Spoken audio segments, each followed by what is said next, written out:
Yo tengo 3 historias muy breves que se las voy a leer y es una suerte de trivia.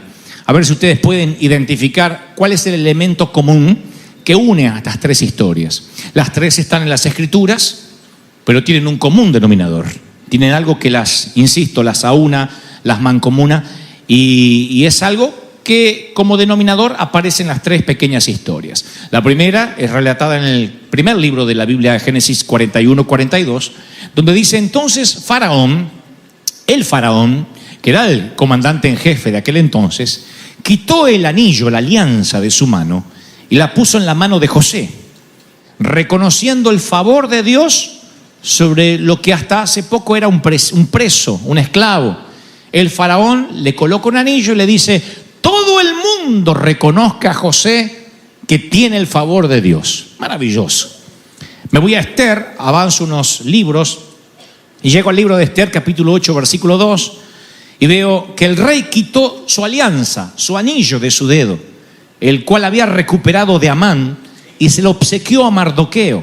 Esther, por su parte, lo designó administrador de todas las propiedades de Amán. Esta es otra historia, resumiendo: alguien que estaba condenado al exilio, o lo que es peor, a un presunto genocidio. Se estaba por levantar alguien en contra del pueblo de Dios y dijo: los voy a raer. No dijo los voy a deportar, dijo los voy a raer de la faz de la tierra. Todo aquel que se llame o se diga judío morirá. Eso es una amenaza, eso es una preocupación. No está hablando de un estatus social, no está hablando de mayor o menor cobertura médica. Está hablando de vida o muerte. Pero algo sucede porque el rey quita su anillo de su mano, que lo había recuperado, ¡pum!, y se lo obsequia a Mardoqueo. Me adelanto unos cuantos libros, lo suficiente como para pasar el libro de Malaquías, adentrarme en el Nuevo Pacto, y encuentro una historia que es relatada por Jesús, que dice que el padre le dijo a sus siervos: saquen el mejor vestido, vístanlo y pónganle un anillo, una alianza en su mano y calzado en sus pies. Y luego traigan el becerro gordo, mátenlo, comamos, hagamos fiesta. Luego ya se ocupa del menú, porque este, que era un hijo muerto, ha revivido. Estaba perdido y ahora es hallado. Y entonces comenzaron todos a celebrar y a hacer fiesta. 3 personajes importantes, o 3 protagonistas principales: un faraón, el rey de Persia y un acaudalado padre. Y 3 actores de reparto que reciben un anillo. ¿Cuál es el común denominador? La alianza, el anillo. Los 3, que no se lo esperaban, reciben una alianza inesperada. Insisto, del faraón, del rey de Persia y de un padre, un magnate, un millonario que recupera a su hijo. En los 3 casos, aunque los separan miles de años entre una historia y la otra, hay una alianza. Cuando uno entrega una alianza es un compromiso. Está diciendo: hay un favor que está sobre ti que no estaba antes. En el caso de Mardoqueo, en el caso de José y en el caso del hijo pródigo, la parábola, la famosa y mítica parábola del Señor. Yo veo que el favor comienza en los 3 y para los 3 la vida les va a cambiar.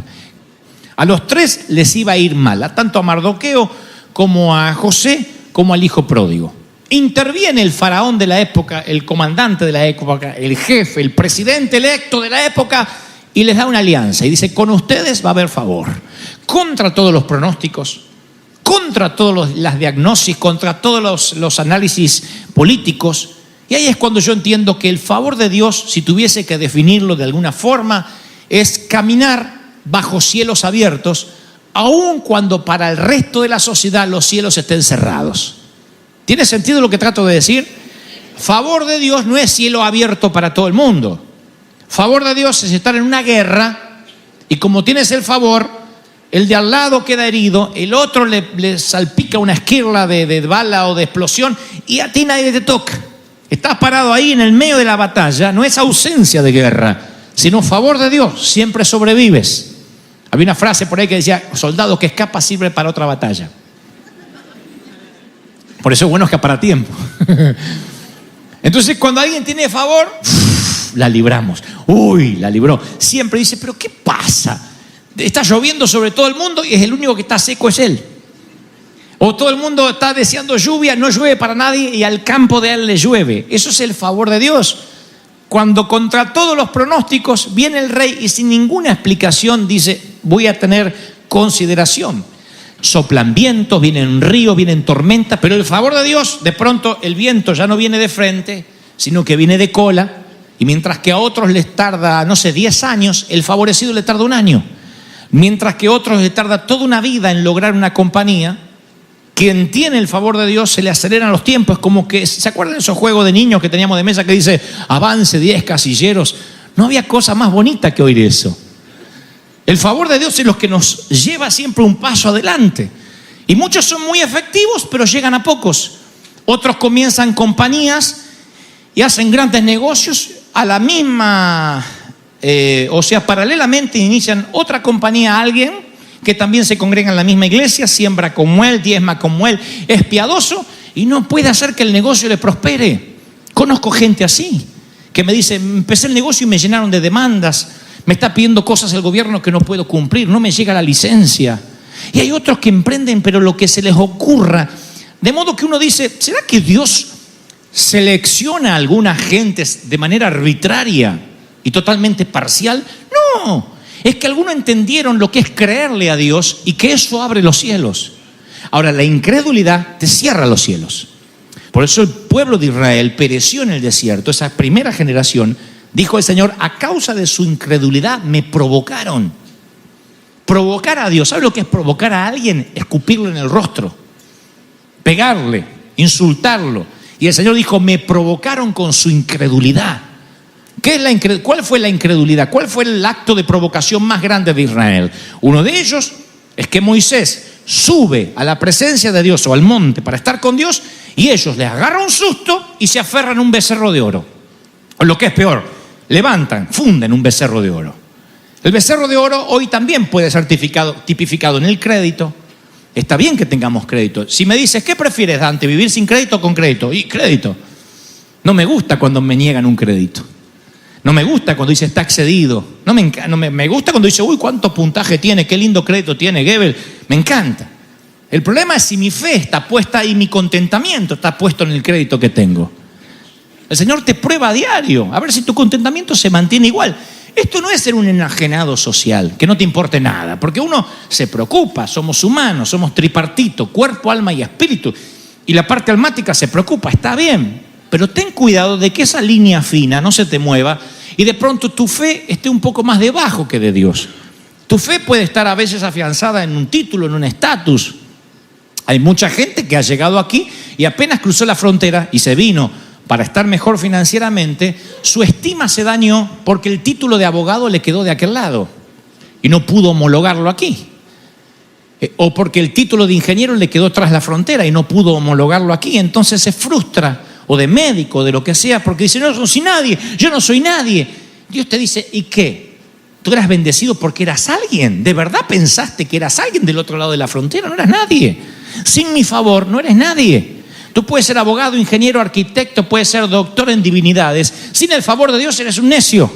Pero puedes no tener ningún título colgado en la pared. Con el favor de Dios vas a lograr lo que otros no pueden lograr con títulos, con universidad, con facultad. ¿De dónde va a venir el favor? Y de lugares inesperados. Fíjense la historia de Noemí, que después de 10 años vuelve a las tierras paganas y vuelve con una nuera pagana. Yo sé que las suegras dicen todas las nueras son paganas, pero esta era más pagana todavía.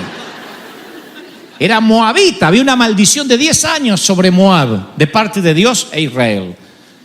Y Noemí vuelve con una nuera pagana, con una mundana. Su nuera, Ruth, no sabe quién fue Moisés, no sabe quién fue Abraham, no conoce nada de la historia, no sabe el decálogo, no conoce... que no, le dicen el arca y no tiene la menor idea de lo que es. No tiene historia con la iglesia, ni con Israel, ni con nada. No era pagana, una mujer que se agarró el hijo, que ahora el hijo murió, y se quedó con la suegra. Ustedes dirán, ¿y qué puede suceder de algo así? ¿Puedo yo tener favor de alguien inconverso? ¿Dios puede usar a alguien que esté completamente mundano, endemoniado, enajenado? Sí, Dios usa. Así que llega Ruth, la moabita, llega a los campos de Israel con su suegra, ve al hombre de sus sueños, se llama Boaz, y dice, y halló favor delante de sus ojos. Así que le deja recoger en su campo de cebada algo, luego le da algo de los manojos, luego le pone, dice la palabra, una cebada, 6 medidas de cebada en el manto, y luego le dice, ya no perdamos el tiempo, cásate conmigo. Y vos se casa con esta mujer, de su matrimonio nace Obed, y ahí es el padre de Isaí y abuelo de David. Increíble cómo Dios genera a veces favor de gente inesperada. No te sorprendas por esto. Por eso las iglesias no tienen que ser refugios del miedo. Lo peor que nos puede pasar es ser un refugio del miedo, hermano. Quédese acá, que acá Trump no nos va a encontrar. Quédese acá. No, acá la migra no entra. No. Sal, da la cara y vas a ver que si vas con el favor de Dios, no sabes qué decir. Dice la palabra que no tengas temor porque Dios va a poner palabras en tu boca. Y mientras que todo el mundo, acá hay un montón de testimonios en la iglesia de gente que va y le dice, yo no sé por qué, pero usted tiene favor. Le sellan el pasaporte, le dan el papel. Tú dices, no, pero ¿y si voy y me dejan preso? Y es muy probable lo que temes te sobrevendrá. Yo iría ya con un traje naranja.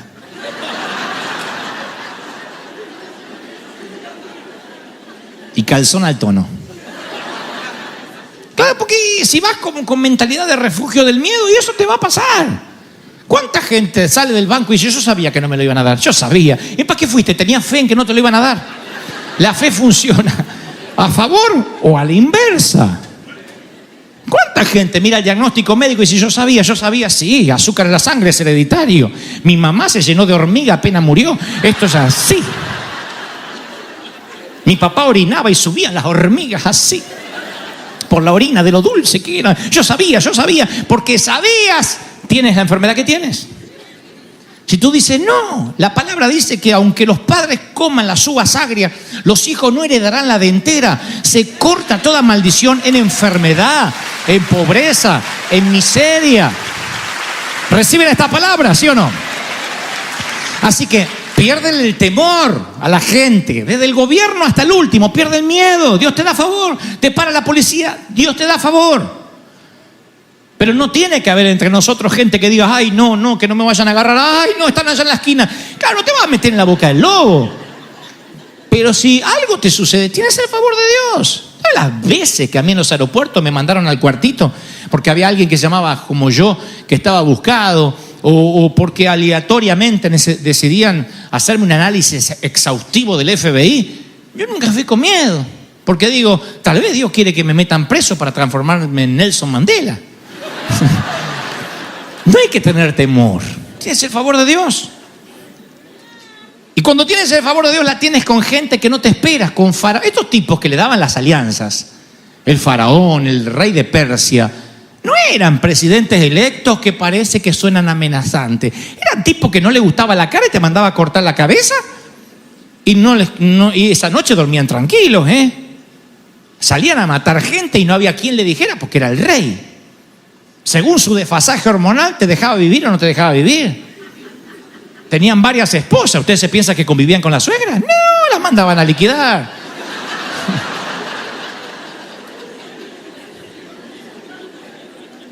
No me gusta la cara de tu vieja, decía el rey. ¿Y qué hiciste? Se la saqué. Y esta gente le daba favor. En el caso de José, Mardoqueo, el hijo pródigo, no sabemos cómo era este magnate, pero tuvo favor con el hijo pródigo en la parábola de Jesús. Y no solo eso, que vamos a tener favor para con gente desconocida, sino que nosotros producimos favor. Eso es lo más fascinante, porque Jacob trabaja para Labán en Siria y se quiere ir. ¿Y sabe lo que le dice el suegro al yerno cuando el yerno se le quiere ir? Porque el suegro era un embustero. Le dice, no te me vayas, porque yo he experimentado que Dios me ha bendecido por tu causa. Génesis 30, 27. Dice el tipo, yo no entiendo de Jehová, no entiendo de... Lo que sé que desde que estás aquí, las vacas dan más leche, los terneros están más gordos, hay más ganado, los lagares están llenos, los graneros rebosan. No te me vayas porque Dios me ha bendecido a causa de tu favor. Jacob le responde, sí, tenías poco antes de que yo llegara. Y todo te creció en gran número. Estoy leyendo el versículo 30. Jehová te bendijo con mi llegada.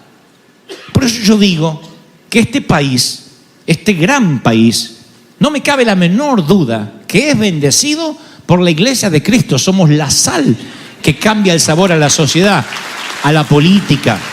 Jehová ha bendecido los Estados Unidos por nuestra llegada. Somos lo que cambia la sociedad, lo que permea, lo que sazona. Alguien tiene que aplaudir y gritar más que eso si lo creen de verdad.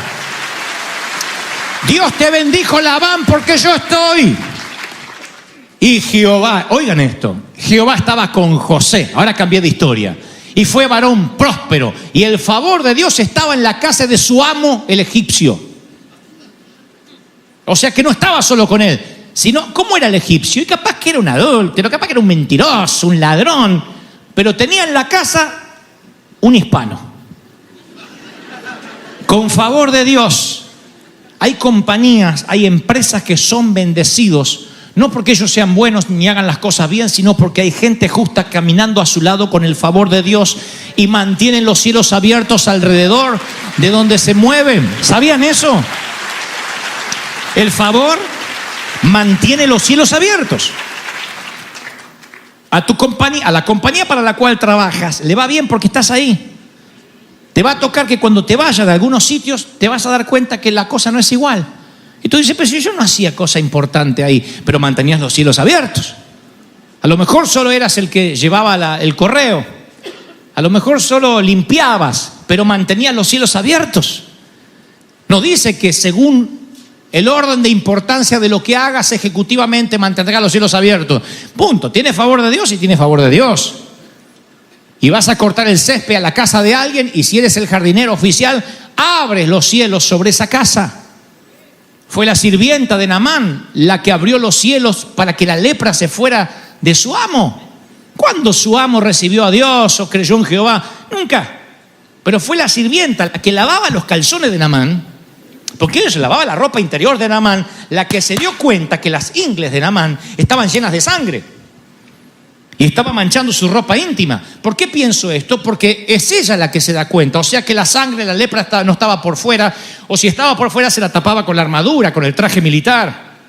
Pero alguien que tiene acceso a su ropa interior se da cuenta cuando está lavando la truza que hay algo raro. Y entonces se atreve a decirle a la mujer de Naamán, mire, conozco un profeta que puede sanar la lepra de su marido. Meterse en algo así. Mire, si la mujer dice, ¿qué te importa la lepra? Si los granos no te los aguantas vos, me los aguanto yo. ¿Cómo te atreves a hablar del general Naamán, mi esposo, el comandante en jefe de los ejércitos de Siria? Pero ella se atrevió porque sabía que porque estaba ella ahí asignada como esclava.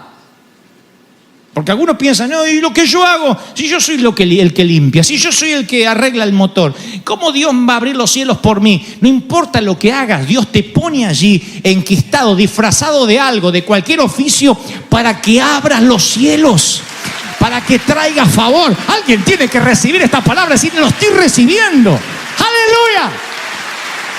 Es increíble. El favor de Dios trae cielos abiertos donde vas. El favor previene los desastres nacionales.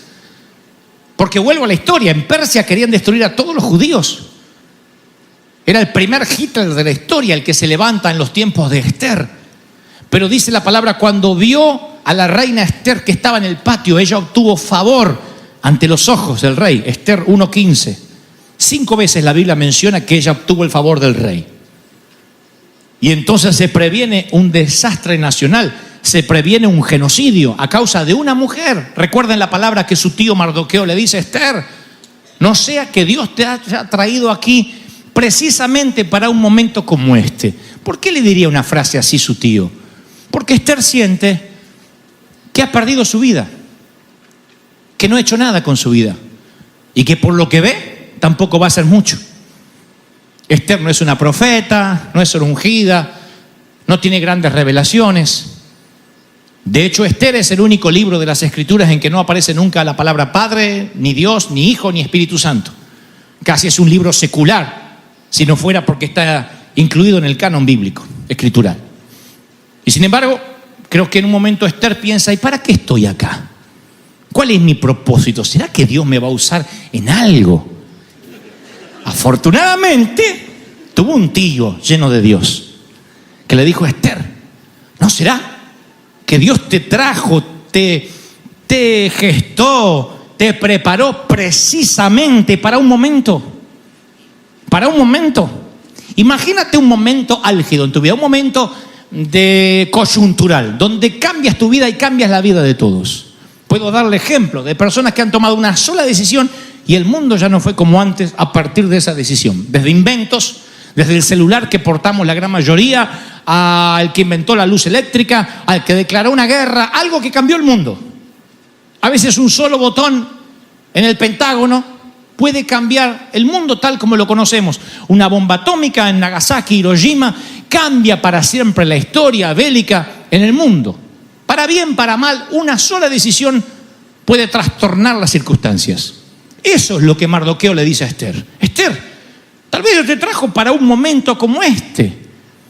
Y hay un rey ahí que odia a los judíos, dice, los voy a liquidar, los voy a matar a todos. Como si esto fuera poco, había un tal Amán que le revolvía el estómago ver a Mardoqueo, al judío, sentado en la puerta del palacio. Y Amán planifica una horca. Y viene y le dice al rey, le susurra. Siempre hay esos que susurran al oído del rey: hay que matar a estos judíos. Estos judíos son la plaga, son la peste. Hay que matarlos. Hay que erradicarlos, hay que quitarlos de la faz de la tierra. Y le llenaban la cabeza al rey todo el tiempo. Esa era la época, ese era el clima social y político que se vivía en ese instante cuando aparece Esther.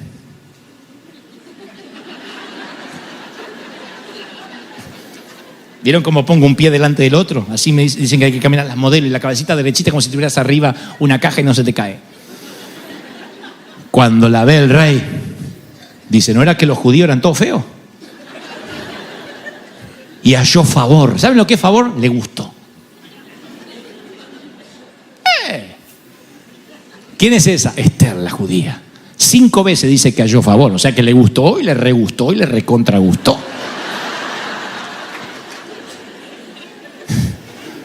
La amó desde que la vio.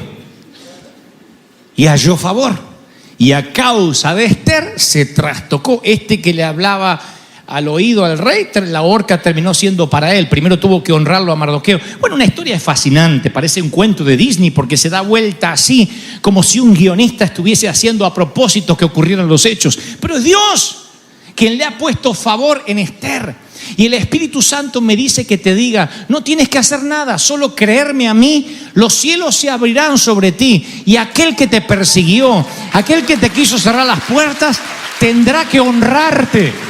Tendrá que decir, Dios está contigo. ¿Alguien lo está creyendo, sí o no? ¡Aleluya! ¡Wow! Favor divino. Ya les conté estas experiencias, pero Billy Graham, el genial predicador evangelista, en 1949 llega a Los Ángeles con una carpa. No era nadie, no lo conocía nadie, Billy Graham. Y entonces el director de Los Angeles Times le dice al periodista, quiero que vayas y lo destruyas. No queremos evangelistas en Los Ángeles. Y va el reportero, el más importante, el delfín más importante que tenía Los Angeles Times para finales de los 40. Llega a la carpa y cuando llega, el poder de Dios lo toca, se entrega al Señor. Y al otro día, a riesgo de que lo echen, escribe una crónica, una sola crónica, que luego lo echaron. Pero no había internet, no se podía checar antes. Te mando un mail, director, para que me lo apruebes. Era enterarse por el periódico, aún el propio director. Al otro día, dice el cronista, entre otras palabras, realmente Dios ha llegado a Los Ángeles. Hay salvación, hay cambio de vida. Esa nota en Los Angeles Times, en un tiempo donde no había tanta mediatización ni televisión, todo el mundo se aglomeró, no había forma de ignorar lo que ocurría en Los Ángeles. Y el ministerio de Billy Graham, con una nota en letras de molde, cambiaría para siempre a finales, casi llegando a los 50, por un periodista que obtuvo favor. Y eso le dio favor a Billy Graham. Oral Roberts, otro gran evangelista, en 1948 predicaba y no podía hacer que la gente llegara, a pesar de que Dios hacía milagros. No había forma de pagar redes sociales, no podías contratar agentes de prensa, era solo contar con el favor de Dios. Entonces Dios dice, ya usé lo del periodista, creo que ahora voy a usarlo al diablo. Así que va alguien con un arma, intenta disparar, ahora Robert se le traba el arma, no puede, alguien saca una fotografía. Al otro día dice, las armas no funcionan contra este predicador. Se le llena la campaña, se convierte el de la pistola y Dios hace un milagro a través de Oral Roberts. Y Oral Roberts transforma su ministerio. El favor de Dios puede aparecer de la noche a la mañana y no sabes cómo. Si Dios dijo que te iba a bendecir, te va a bendecir. Como sea, te va a bendecir. ¡Aleluya! ¿Cuántos quieren este favor? Dígame amén. Ahora, ¿ustedes sabían que tal es la bendición que hay sobre el pastor? Tal es la bendición que viene sobre la iglesia. ¿Sabían eso? Si un pastor predica mucho de prosperidad, te guste o no te guste, esa gente prospera. Si un pastor dice, bueno, lo mío es la sanidad, la gente está nada enfermo. Pero si un pastor habla del favor de Dios, no creo que necesariamente venga por ósmosis, viene con la edad. Nos ha enseñado que lo que más importa en cualquier país, en cualquier nación, es la gente. Es el ciudadano, el que tiene hambre, el que la pasa mal. Y a nosotros Dios nos abrió puertas para bendecir a todo el mundo. Y mientras que nosotros podamos ser un canal de bendición, Venezuela es uno de los países que más ayudamos financieramente. Pero no es que ayudamos al gobierno nuevo, a Maduro, al viejo gobierno. Nosotros no vamos por el gobierno, nosotros vamos a las fundaciones. Tenemos la Fundación Venezuela Amiga que nos da siempre una mano enorme y ayudamos a colegios católicos, a orfanatos. Nos conectamos con un montón de gente para bendecir a la gente de Venezuela. Lo que menos queremos es que nos prohíban la entrada para bendecir a la gente. Entonces, uno tiene sus convicciones, uno sabe que queremos una Venezuela libre, pero uno debe ser prudente para que nada implique que dejemos de bendecir a la gente. Lo que queremos es bendecir a los venezolanos, bendecirlos, ayudarlos, los amamos. Porque muchos se enojaron conmigo diciendo, pero Dante no se pronuncia, no dijo nada, pero ¿cómo no condena a fulanito? No soy quien para condenar a nadie, yo ni siquiera condeno o celebro al presidente de Argentina. No soy quien para condenar. Creo que cada uno ejerce su derecho de voto en las urnas. Si después hay estafa o hay conspiraciones, no somos nosotros. Podemos tener las opiniones, pero decirlas en público no va a mejorar nada. Lo que sí es que yo sé que tenemos que ser prudentes, en nuestro caso como River, para que nunca podamos dejar de bendecir. Lo peor que me podrían decir es, usted no entra más a Venezuela, usted no manda más ayuda a Venezuela, porque los perjudicados terminan siendo la gente. Venezolanos, estamos con ustedes, los bendecimos, oramos y los vamos a seguir ayudando. ¿Estamos felices? ¿Sí o no?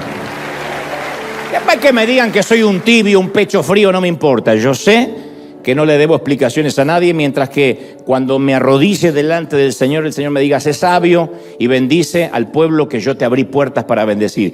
No vamos a dejar de bendecir Venezuela. Y no vamos a dejar de bendecir Cuba. En Cuba nos prohibieron en su momento el Estado que sigamos construyendo nuestras casas, las casas que les regalamos a estos 6 ancianos o a estas 6 parejas. Y sin embargo tuvimos que decidir qué íbamos a hacer. O nos enojábamos, o maldecíamos, o éramos prudentes. Fuimos prudentes, fuimos mansos como la paloma y astutos como la serpiente. Y terminamos todo lo que teníamos que terminar en Cuba. Les agradezco a todos al pastor local, a todo el equipo de la iglesia local, Casa de Oración. Pero esto que vamos a ver hoy es la primera casa. Recuerda que son 6. Y estos son episodios que te vamos a ir mostrando. Este caballero ni se imagina lo que le va a pasar. Este señor que es un abuelito y no lo parece, pero sin embargo algo va a pasar con su vida. Tenemos nosotros que ver en esto. Esta es la semilla de los que están aquí localmente y de los que están en casa. Somos River en Cuba. Primera parte.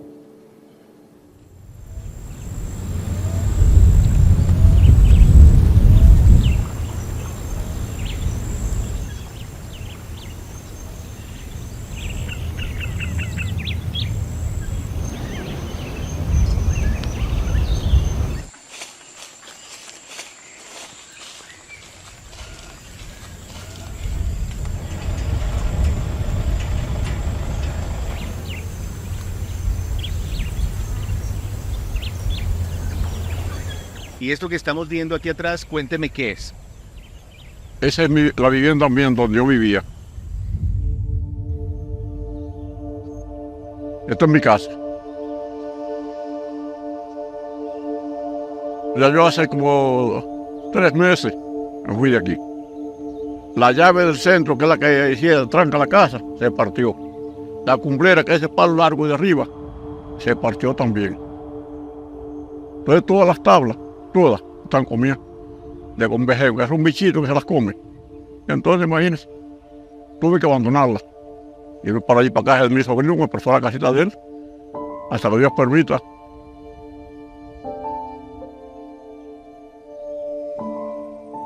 Quisiera vivir como una persona normal, con las cositas que Dios me permita que tenga, porque no tengo nada.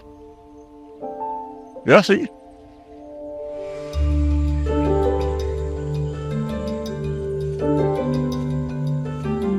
¿Y a qué se dedica? ¿Qué está haciendo ahora? Estoy haciendo un trabajito con mi pastora, trabajando con ella allí, con la ¿Qué pastora. hace? ¿Cuál es la labor que está De haciendo? cervar. Es un campito de café y un campito de plátano que ella tiene allí, lo que puede hacer poquito a poquito. Desde la niñez mis padres me enseñaron a trabajar y toda la vida he trabajado. Uno se entretiene trabajando y se olvida muchas cosas que, ¿me entiendes? Y está produciendo, está haciendo algo para la vida, para la sociedad.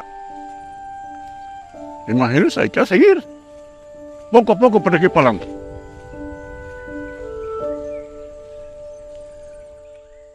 En este momento estamos viendo a Guillermo trabajar. Él es otro de los ancianos que vive en esta zona de Camagüey que no tiene un hogar. Y hoy River lo va a sorprender. Él está trabajando porque de esa manera se gana unos pesos adicionales para poder sobrevivir. Hola, Guillermo. ¿Qué anda haciendo? Limpiando el café. Déjeme saludarlo, por favor, Guillermo. ¿Cómo está? Todo bien, qué bueno. Dios lo bendiga igualmente. Amén. ¿Cómo está todo? Bien, bien, bien. Venimos nuevamente a saludarlo. Sí, sí. ¿Cómo está? ¿Todo tranquilo? Bien, bien, bendición. ¿Y a usted le gusta trabajar? Sí, sí, sí. ¿Por qué Y le gusta me trabajar? mantengo bien. Me mantengo bien en salud. Porque si me siento, que me enfriago bueno, me enfriago y me voy. Pero así, mire, 74 años y yo no tomo una aspirina. Ni una aspirina me tomo. Me llaman, me llama Cristo. Esa es medicina. Empiezo a entender Cristo. Bueno, Guillermo, hoy queremos que se tome un día libre, Sí. un día de descanso. Queremos llevarlo a la iglesia, Sí. queremos honrarlo para que el día de hoy usted esté un poquito más tranquilo. Quisiera que nos acompañe porque ha trabajado muy duro y usted ha hecho un muy buen trabajo, así que queremos atenderlo el día de Está hoy. bien. ¿Permite eso? Está bien, gracias. ¿Sí? ¿Nos Gracias. acompaña? Sí, cómo no. Bueno, entonces, ¿Cómo no? vamos entonces, acompáñeme. Vamos, vamos. Para la camisa. Ah, la camisa, la camisa. Tengo aquí. Ah, muestre, yo le tengo la herramienta. ¿Y esta usted la hizo? Sí, sí, yo sé que le pongo el palo ese. ¿Sí? Oh. Sí. Uy, la puedo hacer con hormigas. Ah, se le trepan las hormigas y Sí, lo pican. y son una chiquitica que es de Santanica, que son bravas. Satánica. Hormigas satánicas. Hormigas Esas satánicas. hormiguitas que son, aquí lo hacen un cuarentiño. Porque la picazón dura como 40 minutos. Vamos, obediencia. ¿Oyó? Obediencia. Nos vamos a ir en camioneta y todo. Le traemos chofer para recibirlo. ¿Sí? ¡Oh! Siéntese aquí adelante. Siga, Guillermo. Me sabe mi pastor. Ajá. Sí, sí, sí. Mire, yo le digo al Señor, este siervo y la esposa de él, para mí, son 2 ángeles. Yo le he puesto en este lugar. Los quiero y los respeto. Y obediencia. Igual me las orejas y me porto mal. Siga, Guillermo.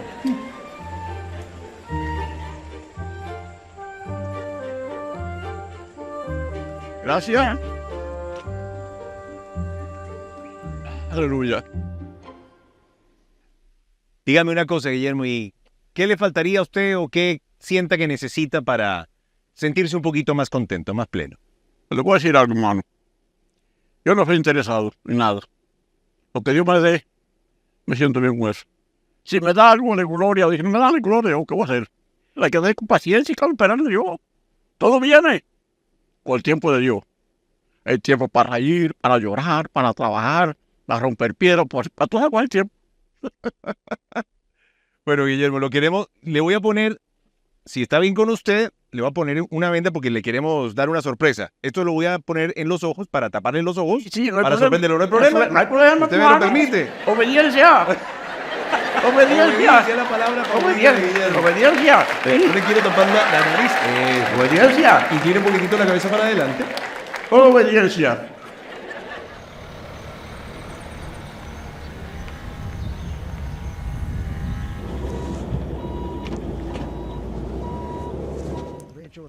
Es. Uno más. Ahí está. ¿Está nervioso, Guillermo? No. Tranquilo. Tranquilo, mi mujer, que está en la mano de Dios, Señor. Obediencia. Ningún miedo, ninguna nervios, nada de eso. La paz de Dios en mi corazón. Yo voy a la mano del Señor, vaya. Para ser mejor. Voy a la mano del Señor. Y es el que me guía. Y el que me guarda. Bueno, Guillermo, paremos aquí un momentito. A mí me gustó mucho Sí. que usted siempre ha estado hablando de obediencia. Sí, Esa es una de las actitudes que Dios premia, la obediencia. sí, Y hoy queremos honrarlo de una manera muy especial. sí. Hay una sorpresa que hemos preparado para usted. Ujú. Hay una sorpresa que Dios dispuso para usted en este día. Así que cuando yo le dé la indicación, usted quítese la venda para que pueda Ajá. disfrutar de este momento. Ajá. Adelante, don Guillermo, quítese la venda de los ojos.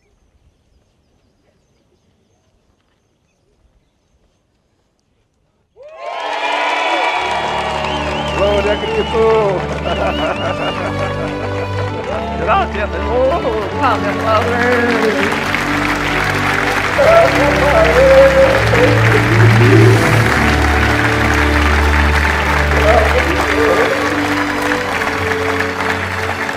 Gracias, Padre.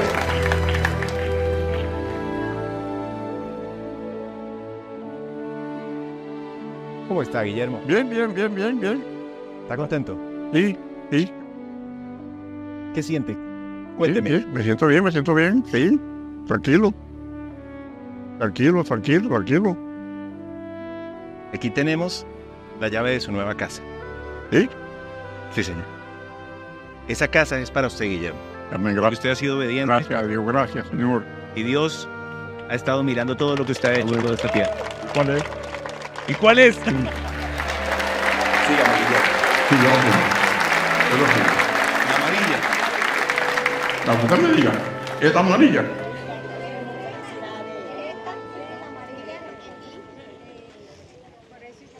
Esta. Sí, señor.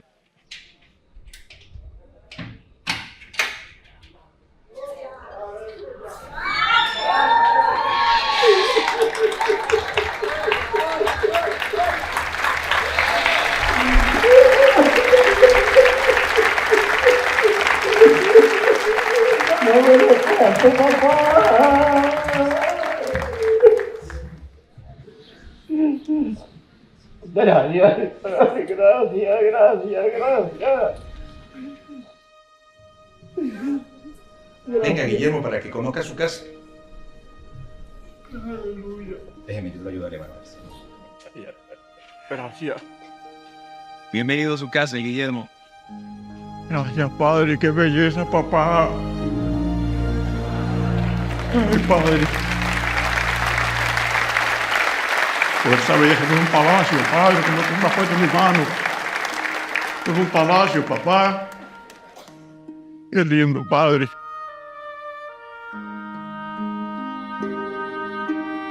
Pero qué belleza cocina, mira. Qué belleza, Padre.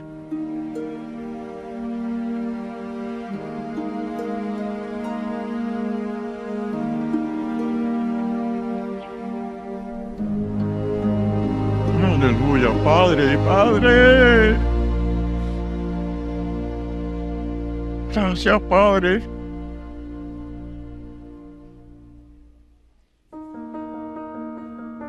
Otra belleza, mami. También. Gracias.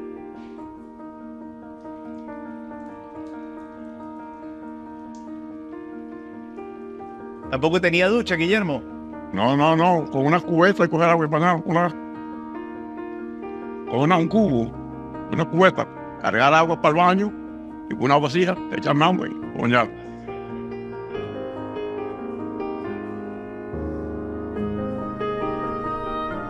Esta es su cama, Guillermo. Pruébela, Guillermo. ¿De sucio? No importa, la lavamos. Esto es un señor palacio para mí, esto fue en el cielo contigo, papá. Me siento como en el cielo contigo, mi padre. Como si tú me hubieras tomado así en los brazos y me levantarme, estuvieras allá en un palacio contigo, me siento así, papá. Qué lindo tú eres, mi rey. Bueno, Guillermo, ¿usted sabe que usted va a estar aquí en esta casa? Hasta que Dios me lleve. No se va a tener que preocupar por su techo nunca más. Gracias, Señor. Gracias, Padre, por la bendición tan grande. Me he caído del cielo. Me he caído del cielo.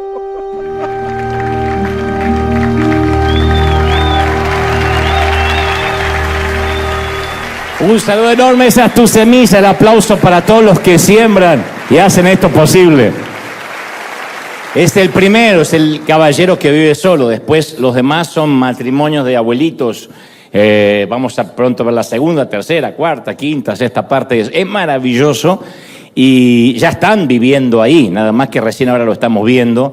No tenía ni la posibilidad con 74 años de empezar otra vez y eso es lo que hace que puedan sentirse que la iglesia no son solo palabras. Por eso yo decía hace un ratito, uno puede decir todo el tiempo, vamos a orar por Cuba, vamos a orar por Venezuela, vamos a orar por Argentina, lo cual no está mal, es necesaria la oración, pero la fe sin obras es muerta.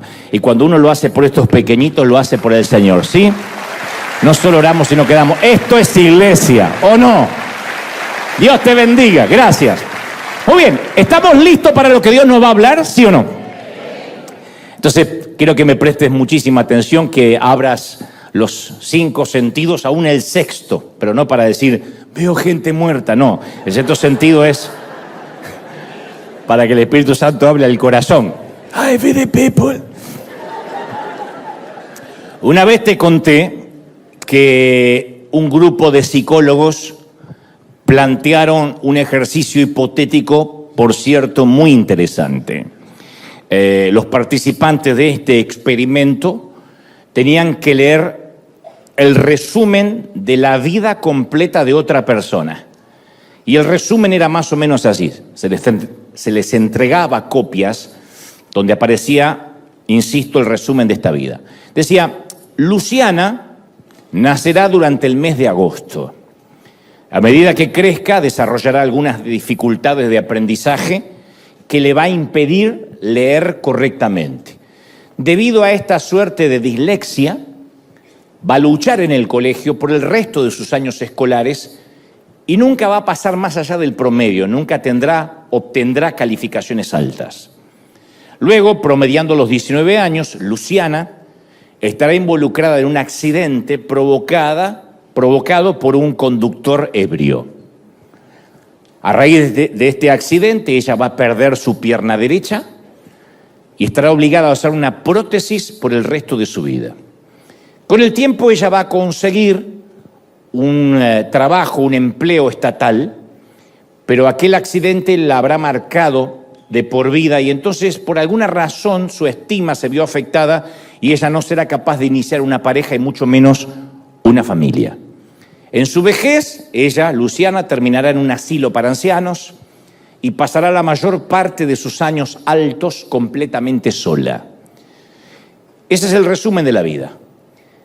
En la segunda parte del ejercicio de este experimento, los participantes tienen que imaginar que Luciana es su propia hija. Ella todavía no nació, pero pronto va a nacer. Y esta es la vida que inevitablemente le espera.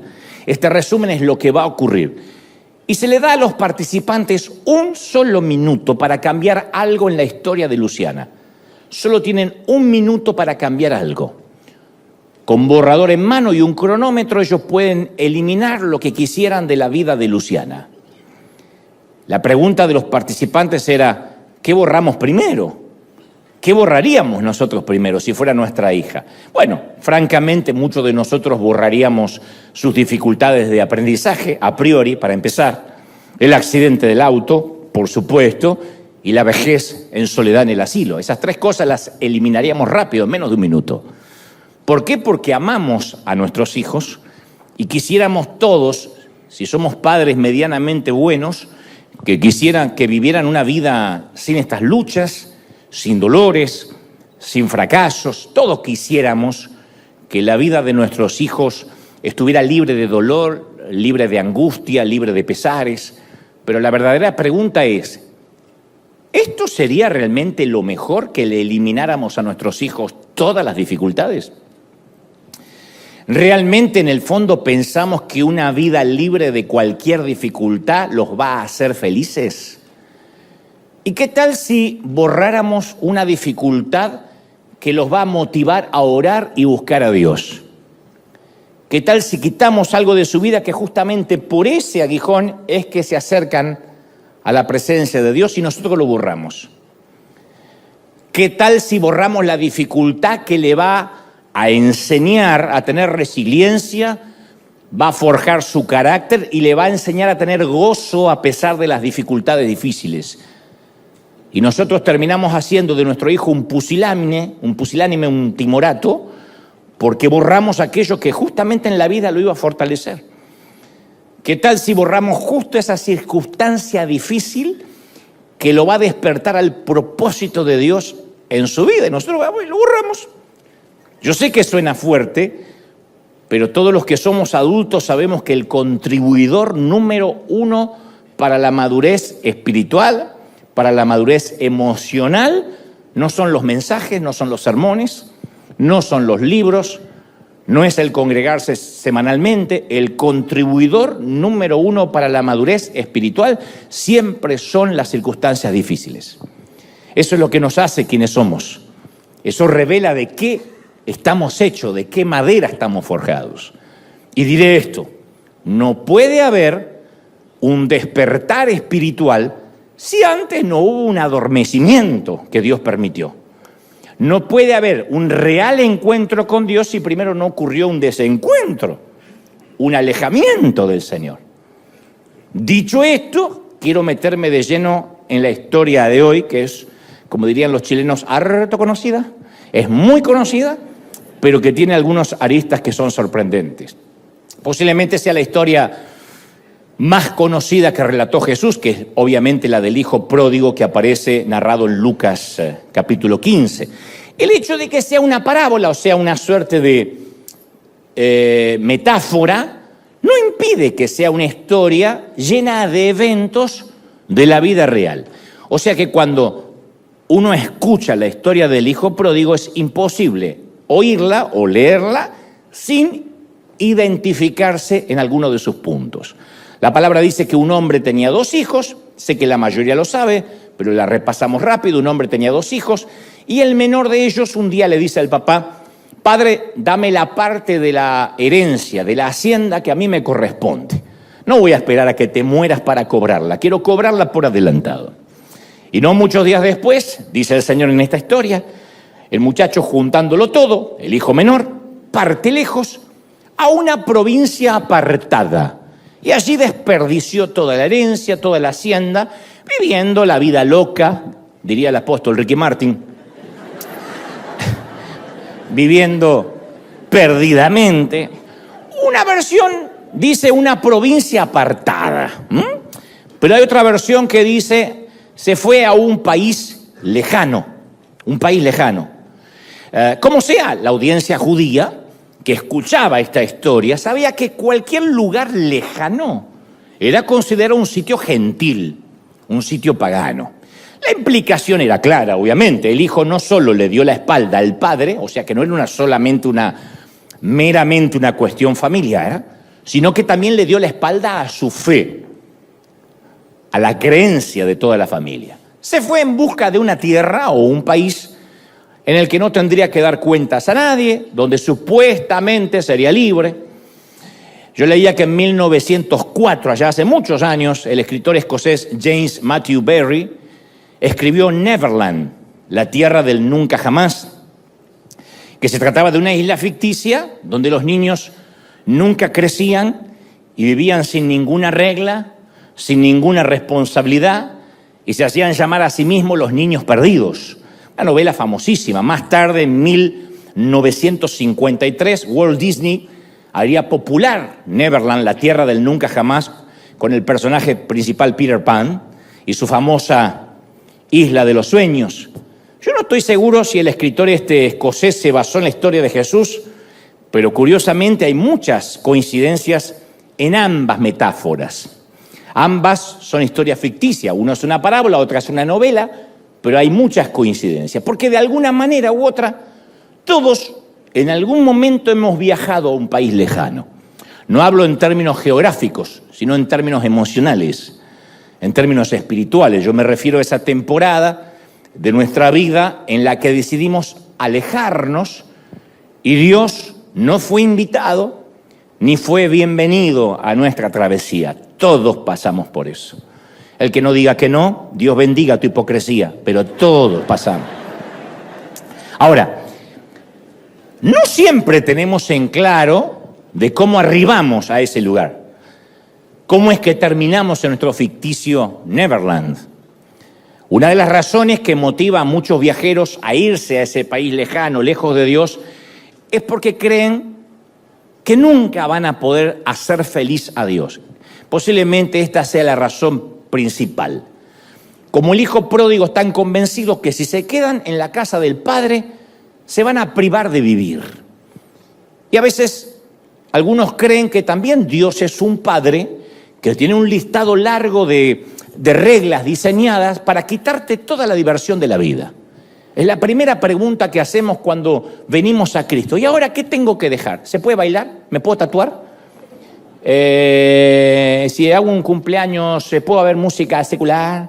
¿Me puedo poner un arete? ¿Los pantalones cómo tienen que ser? ¿Pensamos que ahora se acabó la diversión o nuestra libertad de hacer lo que queríamos? Y algunos tienden a ver a Dios como una valla que los confina, como un muro, en lugar de verlo como un cerco que los está protegiendo. Entonces hay una enorme caravana de viajeros que se alejan de Dios porque suponen que Dios es un padre muy difícil de agradar. Y quizás creciste en una congregación así, que cada vez que te predicaban parecía que Dios siempre estaba frustrado contigo, siempre. Porque algunos no solo nos criaron así en nuestros hogares, sino que encima en la iglesia se nos predicaba así. Dios no está contento contigo. Yo siento que Dios va a quitar la gracia de ti. Estábamos todos temblando así, diciendo que no la quite, que no la quite. Ni sabíamos lo que era lo que iba a quitar, pero que no la quite. Yo tenía una imagen de Dios, que era Dios siempre moviendo la cabeza, desaprobándome, así. Porque esa era la manera que tenía mamá de psicopatearme. Yo me sentaba en la iglesia, yo no quería sentarme al lado de ella porque yo ya era un adulto de unos 11 años. Entonces iba con mis amigotes. Y cuando mamá no miraba, yo me ponía a dibujar, porque los cultos eran aburridos. Entonces yo me ponía a dibujar y siempre llevaba dentro de la Biblia algún papelito para dibujar. Y yo lo único que quería, no me importaba si me veía a Dios. El problema es que no me veía mamá. Y de repente me decía mi amigo, mira. Yo levantaba la voz y mamá estaba de otra vez, hacía. Eso era una amenaza de muerte, eso era la milla verde, te vamos a matar. Entonces yo siempre veía a Dios que me miraba y hacía. Porque todas sus expectativas y sus reglas, las de Dios, eran tan altas que era imposible de satisfacer. Así que lo mejor era mandarse a mudar. Y lo que he aprendido con mucho dolor es que cuando creemos que tenemos un padre difícil de complacer, un día simplemente dejamos de complacerlo. Así funciona. De hecho, lo afirman los psicólogos, que han descubierto que cuando un hijo vive con padres estrictos, exigentes, que las cosas buenas nunca la destacan, siempre hablan de las malas, lo que va a pasar es que ese hijo se va a distanciar emocionalmente de su papá o mamá. Y en un momento va a ser todo lo contrario que le dijeron en su casa. Aquel que se pone en las antípodas de los valores familiares es porque se hartó de que todo lo que hice y todo lo que hizo y todo lo que dijo nunca sirve. Que todo lo que hace está mal. Y hay padres que son tan estrictos que creen que lo van a sacar bueno. No, lo que hace es llevarlo a la otra polaridad. que ese hijo no quiere saber nada ni de Dios, ni de ser una persona de bien, porque se hartó, nunca estuvo a la altura de la barda, nunca llegó a lo que se le está pidiendo. Lo mismo pasa en términos espirituales. Por eso digo siempre que el legalismo produjo más apartados de la fe que el propio diablo. El legalismo trabaja para el diablo. Porque cuando pongo reglas que nadie puede cumplir, cuando el líder pone reglas a las cuales es difícil, cargas, como dijo el Señor, que ni ellos pueden llevar y se las ponemos a los demás, uno termina diciendo más, yo ya no puedo. Al final me piden tanto que yo no doy con el ancho, no puedo. Entonces muchos ven a un Dios enfadado, que haya placer en repartir castigo, pendiente de que caigas, como que Dios dice, ya vas a caer, ya vas a caer. Mi mamá decía eso. Yo me estaba riendo con mis chicos y mi mamá decía una frase que cuando yo era chico decía, no la entiendo porque no soy papá. Cuando esté del otro lado del mostrador y sea papá, quizá entienda la frase que me está diciendo ahora. Ahora no lo entiendo. Me hice papá y todavía no entiendo la frase que me decía mi mamá. Me miraba jugar y decía, seguí jugando, seguí, que ya te vas a romper la cabeza. ¿Y cómo me voy a reír? Yo sé, ¿por qué se va a reír con un poquito con la cabeza abierta? Bueno, a veces vemos que Dios está mirándonos o sentimos que Dios nos está mirando, ya vas a pecar, así que el tipo no peca más, ya vas a pecar. ¿Y cómo me voy a reír? Y no importa cuán arrepentido estés, vas a tener que pagar en el infierno. Nota que es lo primero que los religiosos escriben en las redes. Ya vas a pagar, Dante, en el día del juicio. Sigue riéndote de las suegras, Ya se va a reír Dios cuando te manda al infierno. No, Dios no se va a reír nunca mandando a alguien al infierno. Pues un padre. ¿Cómo un padre se va a reír porque manda al hijo a quemarse? Entonces, con un Dios así, ¿cuál es la respuesta natural? Huir. Uno se cansa y huye. La historia de Jesús continúa y dice, y cuando este caballero, el hijo pródigo, este muchacho, lo hubo gastado todo, se dilapidó la fortuna, vino una gran hambruna en la tierra donde él estaba, en Neverland, y le comenzó a faltar todo. Entonces fue y se arrimó a uno de los ciudadanos de ese país, el cual le envió a su hacienda para que cuidase puercos o cerdos. O ¿cómo le dicen en otros países a los cerdos y puercos? Eso.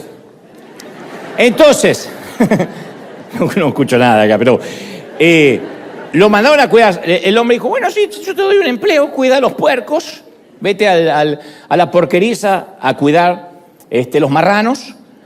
Y entonces él dice que cuando estaba cuidando los puercos deseaba llenar su vientre con las algarrobas que comían los puercos, pero los que los contrataron no le dejaban comer la comida de los animales. Dijo, no, eso para los animales. Sal de aquí y te compras una pupusa, pero esto es para los animales. Lo que pasa es que él no tenía para comprar. No tenía dinero. Y como era de esperarse la vida se puso difícil. Neverland nunca termina siendo lo que muestra el folleto. Nunca Neverland es lo que muestra la publicidad, ni el mercadeo. Y entonces sucede lo que te dije al inicio, las dificultades tienen el curioso poder de despertarnos. Hay mucha gente que a mí me ha confesado en algún momento, yo dejé de huir de Dios cuando toqué fondo. Dejé de huir de Dios cuando ella o él me pidió el divorcio. O cuando me escuché decir soy un alcohólico. O cuando la gente se enteró de mi secreto. Dejé de huir cuando la prueba de embarazo salió positiva y no sabía quién era el padre. Dejé de huir cuando desperté en el hospital luego de una sobredosis. Decidí dejar de huir de Dios cuando me di cuenta que estaba en el asiento trasero del auto de la policía. Cuando fui despedido por malversación de fondos. Cuando la infidelidad fue descubierta. Entonces todos recordamos aquel momento en que abrimos los ojos y nos damos cuenta por primera vez que estamos en un corral de cerdos. No es hasta que las cosas se ponen difíciles cuando por fin tenemos un despertar espiritual. A veces abrimos los ojos cuando todo empieza a derrumbarse. Yo digo, ¿por qué solemos ser? Y noten el plural que estoy usando, no estoy diciendo tú. Nosotros, ¿por qué solemos ser los hijos del rigor? Incluso nuestros hijos, ¿por qué algunos siempre están aprendiendo por las malas, como decían nuestros padres?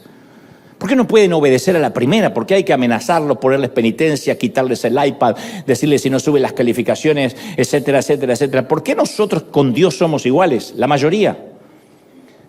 Es doloroso que a veces se requiere de una enfermedad para hacernos despertar a lo que es eterno. La cantidad de gente que ahora mismo a esta hora está en un hospital diciendo yo necesito sanarme o que mi hijo se recupere y prometo congregarme y orar y leer la Biblia. A veces se requiere de una pérdida de empleo para llevarnos a una oración más profunda, porque ahora tenemos mucho tiempo para orar porque no tenemos empleo. A veces se requiere de un corazón roto para que finalmente dejemos entrar a Jesús y que nuestra dependencia emocional no sea un novio, una novia, una pareja, sino que sea el Señor. En 2 Corintios 7:10, Pablo le escribe a la iglesia justamente de Corinto y les dice, pues la clase de tristeza que Dios desea que suframos nos aleja del pecado y trae como resultado la salvación.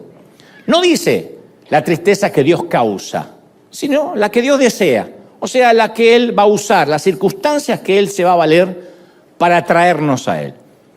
Que por lo general esas circunstancias las provocamos nosotros y Dios las usa para que volvamos a Él.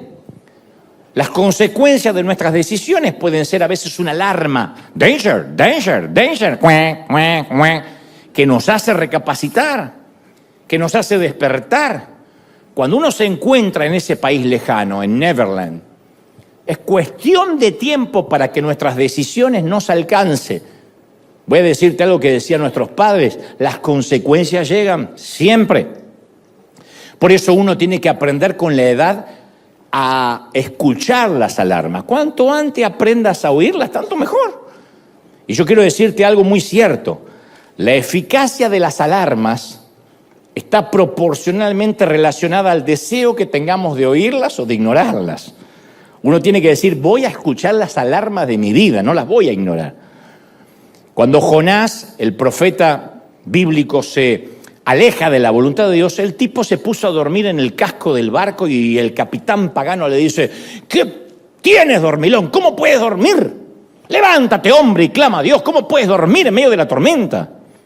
Y hay quienes necesitan una alarma que los despierta a los gritos. Yo sé que hay gente acá que pone la alarma en el celular y pone el arpa. Para mí eso significa, sigue durmiendo. Todos entenderán.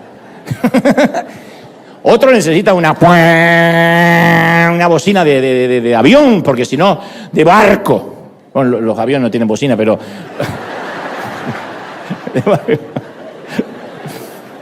Me acordé de una frase, más inútil que bocina de avión, claro. Bueno, turbina de avión, ¿no?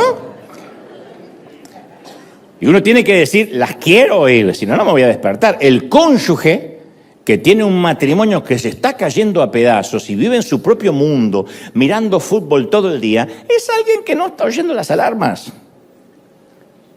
El estudiante que desarrolló el hábito de perder tiempo en las redes sociales o los videogames y puede perder el año por bajas calificaciones, no está oyendo las alarmas.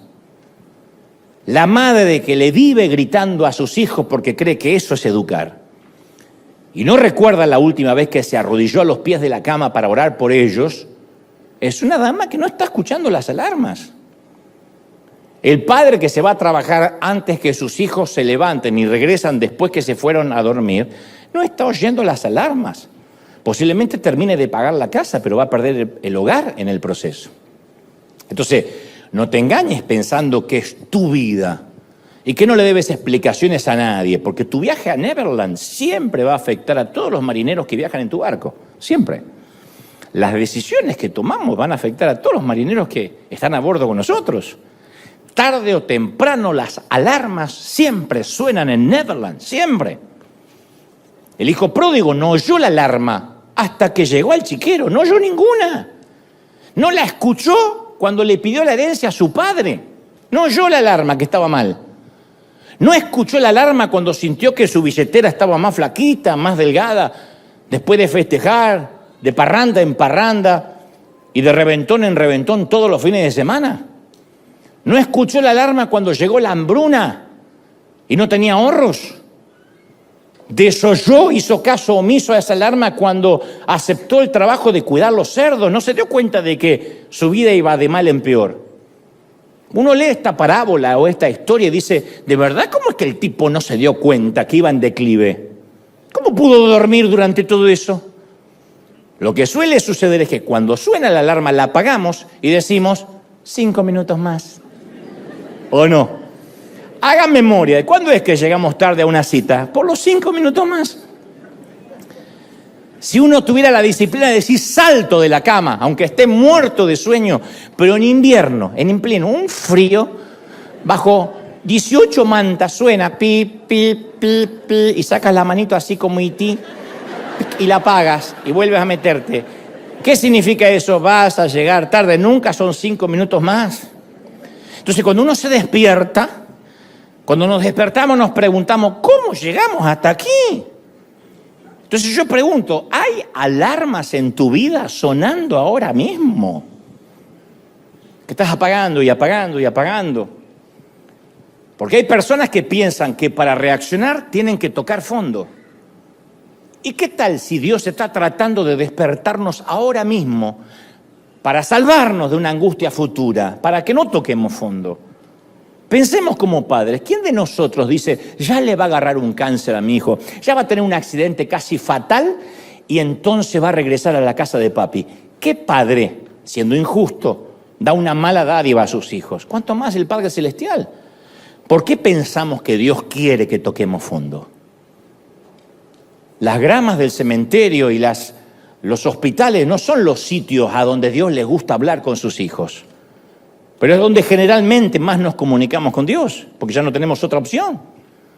Entonces, una de las alarmas que siempre suele sonar, incluso cuando vemos experiencias de otra gente que también se apartó de Dios. Caramba, ¿qué les pasó cuando se apartaron del camino? Yo nunca vi a alguien que dijo, me aparto de Dios y después le fue bien.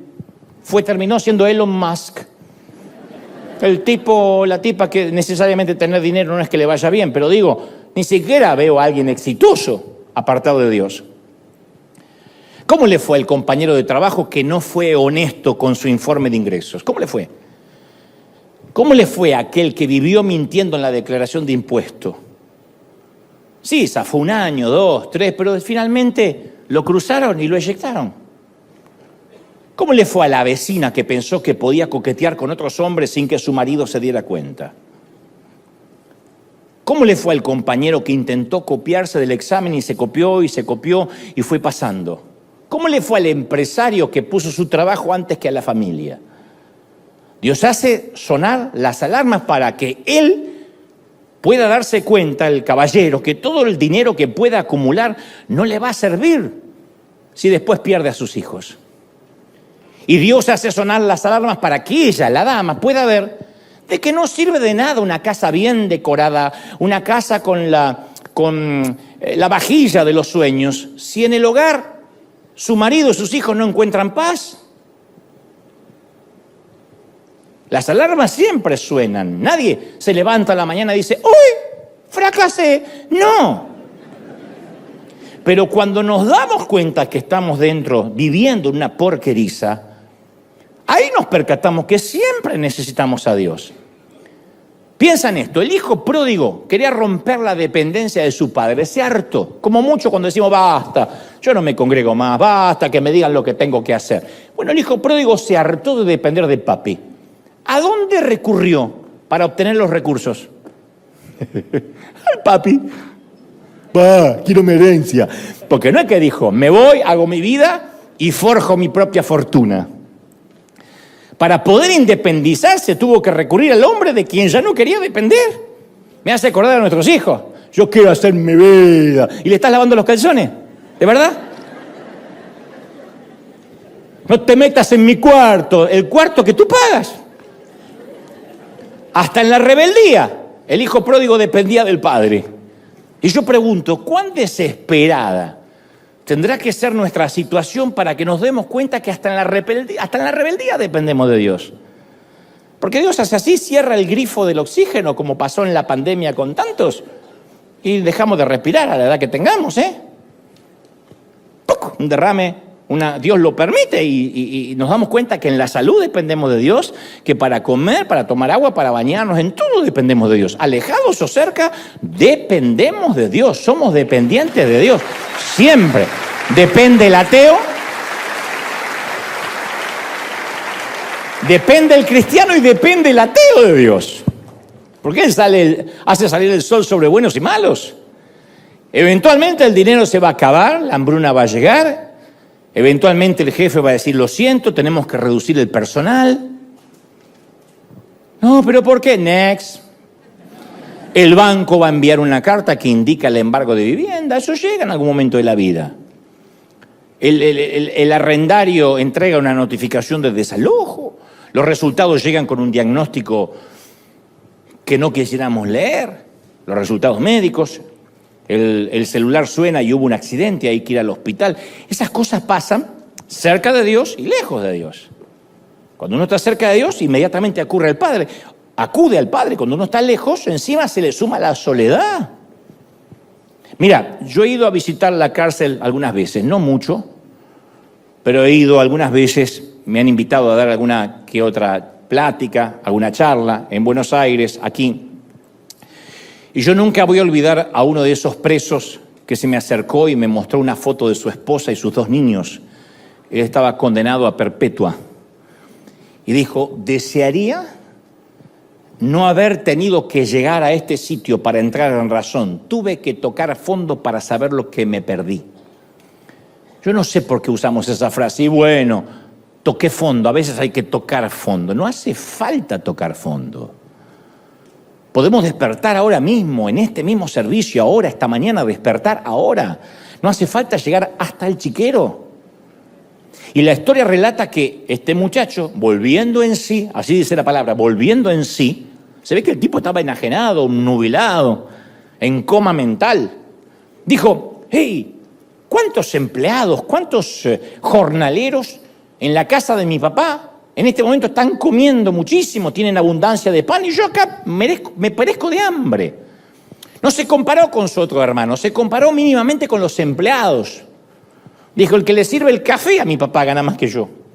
Así que yo me voy a levantar, voy a ir a mi padre y le voy a decir, Padre, pequé contra el cielo, pequé delante de ti, no soy digno de ser llamado tu hijo.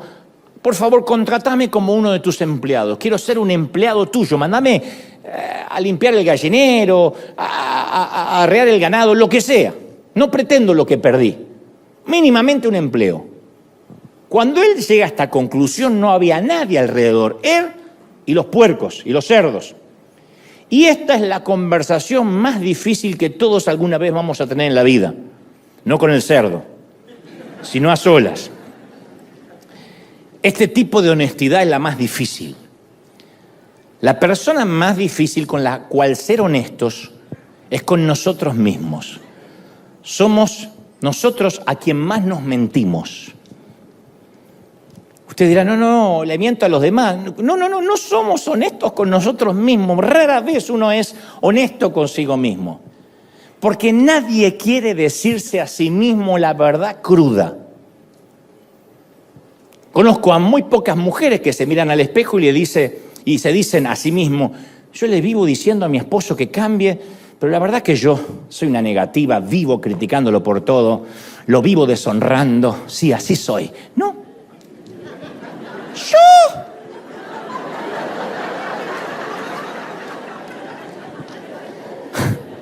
Y no hay peor ciego que el que no quiere ver.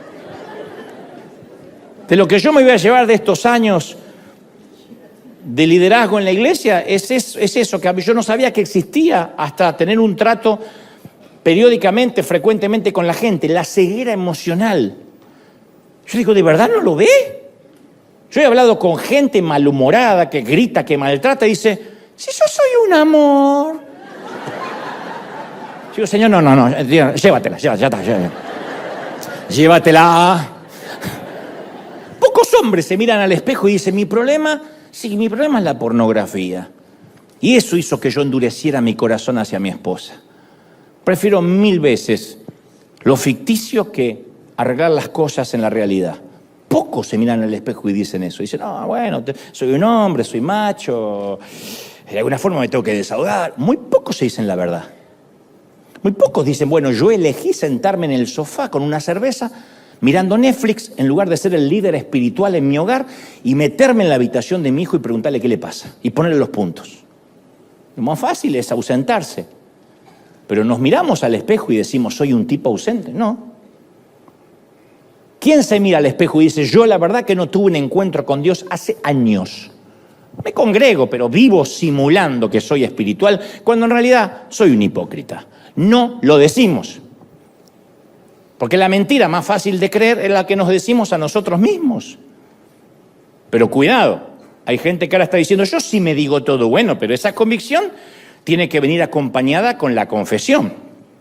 No es solo la convicción no arregla nada, tiene que venir con la confesión. Esa es la gran diferencia entre remordimiento y arrepentimiento. ¿Cuántas veces vimos políticos que salen a confesar un desliz moral o un acto de corrupción? Ya te digo, si es un político es porque lo obligaron a confesar. Alguien los descubrió, los expuso, posiblemente el propio presidente le dijo, presente la renuncia ya. Y no les queda otra ante una investigación periodística que admitir lo que hizo y solicitar la renuncia o poner la renuncia en el escritorio. Y muchos cristianos piden consejería, llegan llorando, confesando un pecado, lo cual es noble, pequé, estoy atado a esto, al otro. Y la pregunta siempre es, de todos los consejeros, yo lo he hecho muchas veces, ¿estás confesando esto porque fuiste descubierto? Casi siempre es el caso. Su esposa le encontró el mensaje de texto.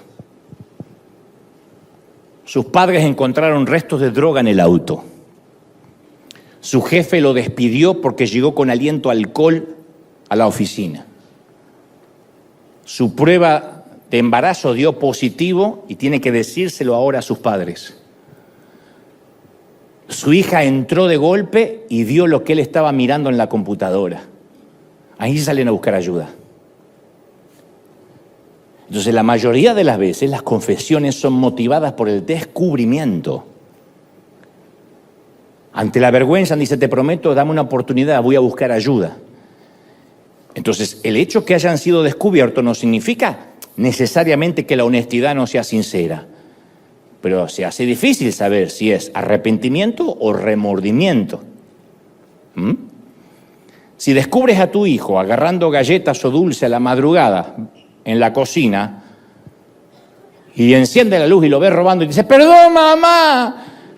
La pregunta es, ¿está arrepentido porque dice perdón? Lo más probable es que esté pidiendo perdón porque lo agarraron con las manos en la masa. O sea, lo que está diciendo es perdón porque no tuve un mejor plan para agarrar el dulce. El hijo no fue descubierto y entonces el arrepentimiento fue genuino. No, zafó, salió del paso. Ahora, el hijo pródigo se quebrantó. Se miró al espejo y se dijo la verdad. Yo estoy comiendo con los cerdos y los empleados de mi papá. El peor, el que gana menos, está mejor que yo. Él no fue descubierto. No es que pasó un hermanito de la iglesia y le dijo, ¡ay, mira quién está en el chiquero! Y él se limpió así y dijo, perdón, no. A él no lo descubrieron. Ahora te adelanto que no te va a agradar la próxima parte. Usted dice, ¿viene otra peor? Sí, viene otra peor.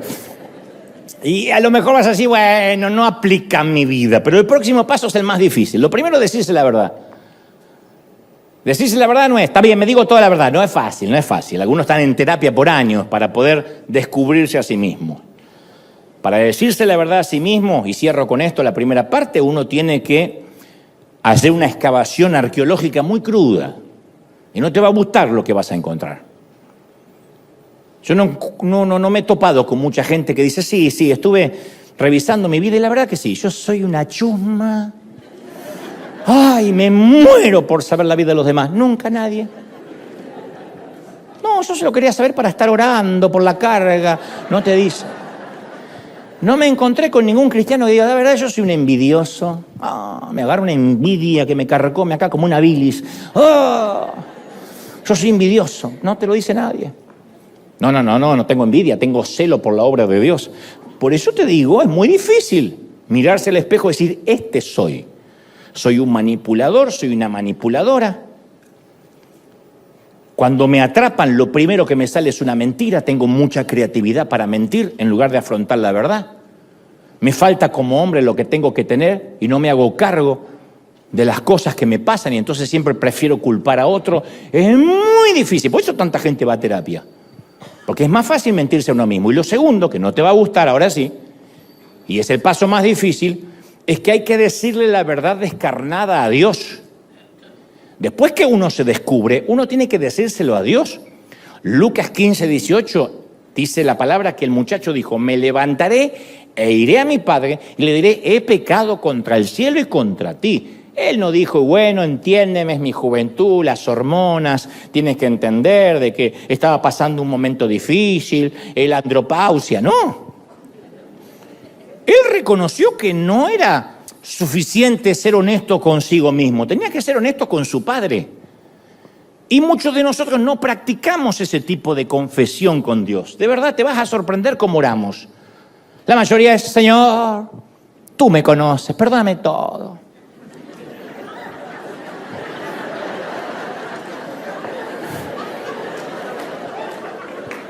¿De verdad?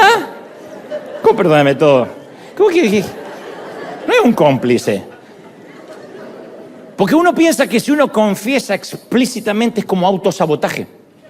Y nadie hace autosabotaje. Imagina que excedes el límite de velocidad, más de 100 millas por hora, vas a más de 100 millas por hora en una zona limitada a 75 millas por hora, qué sé yo. Y de pronto te das cuenta que vas rápido, te das cuenta, reduces la velocidad, porque dice, hey, no me está viendo nadie, pero tengo que ser honesto conmigo mismo. Yo no puedo andar excediendo el límite de velocidad porque no está bien. Reduce la velocidad. Eso está muy bueno. Pero imagina que el día siguiente ves un policía y dice, hey, oficial, quería informarle que ayer yo excedí el límite de velocidad. ¿Y? No, quería decírselo para quedarme tranquilo. Si quiere hacerme una multa, un ticket, hágalo, oficial. Yo tengo que aprender. ¿Quién hace eso? ¿Quién? Nadie confiesa voluntariamente que hizo trampa. Nadie. Por eso me da gracia cuando dice, les cobraron un penal que no iba y bueno. Cuando el penal es a favor, ¿quién va a reclamar? Es fútbol. A veces te quedas fuera porque el penal se lo dan al otro y a veces te lo dan a ti porque no lo vio y porque no lo vieron en el bar y porque estaban todos comprados, qué sé yo. Pero ya está. ¿Quién confiesa? Confesamos cuando tenemos evidencia que nos acusa. Entonces nuestro instinto como cristianos es esconder las cosas. Y nos pasa a todos, incluso a los que estamos en el liderazgo. Hay mucha gente hay mucha gente que no, y hay gente que a mí me percibe como un hombre muy espiritual y a veces yo me he visto obligado a proyectar esa imagen, a seguir alimentando esa imagen, que no se desilusionara, porque siempre parece más fácil simular que toda nuestra vida está en orden, que no tenemos los problemas de los demás, que no tenemos nada demasiado grave con lo cual lidiar y por lo cual deberíamos arrepentirnos. Eso es lo que hacen la mayoría de los pastores. Muy difícil que un pastor diga, oren por mí porque me estoy alejando de Dios. Saben, oren por mí porque mi familia es un caos. Muy difícil. La mayoría le conviene mantener esa imagen epifánica, impoluta, para que lo respeten, para que digan, él está en otro nivel. Y uno alimenta eso porque cree que si uno expone su vulnerabilidad, va a perder autoridad, va a socavar la autoridad. Y es todo lo contrario. Uno tiene empatía con alguien cuando lo ve humano, cuando dice, el tipo pasa lo mismo que yo. Cuando uno lo ve al otro que vive en un universo paralelo, dice, claro, yo tengo que vivir un infierno y el tipo no tiene ningún problema. Entonces a veces uno trata de simular para mantener esa mentira, las expectativas ajenas. Pero cuando tenemos que reconocer que estamos yendo en una dirección incorrecta, no lo reconocemos porque nos sentimos niños tontos, especialmente los hombres. Hagan memoria, cuando vamos conduciendo el auto, ¿quién de nosotros reconoce que está perdido si va con alguien más? Yo de cabezón seguí media hora más perdido, a propósito, para que no... No era por acá. Sí, es un nuevo lugar. Porque los hombres tenemos, no sé, debe tener algo que ver con nuestra virilidad, no sé. No queremos reconocer, estoy perdido. ¿A dónde viste un hombre? Está bien, ahora la mayoría tienen GPS, GPS. Hagan memoria, ¿cuándo uno de ustedes vio un hombre bajar del auto a preguntar una dirección? Sí, no sabe dónde queda la calle Broadway. Tu abuela, doy vuelta, me voy hasta Tijuana, pues no pregunto. Las mujeres preguntan, los hombres nos da vergüenza preguntar.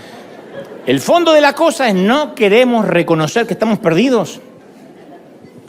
Y otra de las razones por las cuales mucha gente decide quedarse en el corral de cerdos es por la negación de la realidad. Yo no sé si alguna vez viste en televisión esas series de policíacas que el FBI usa una luz ultravioleta para encontrar manchas en una habitación, especialmente en una escena del crimen. A veces los delincuentes tratan de limpiar toda la escena del crimen, pero y encienden la luz y todo se ve impecable. Pero llega el FBI con esa luz ultravioleta y aparecen todas las manchas, cuando apagan la luz, todas las manchas que se intentaron borrar, rastros de sangre o flujos corporales. La negación consiste en apagar esa luz ultravioleta, prender la otra luz e intentar que las manchas no están, pretender que las manchas no están. ¿Cuál es la reacción más común de la gente cuando les llega el resumen de la tarjeta de crédito y no tienen para pagar? No abren el sobre.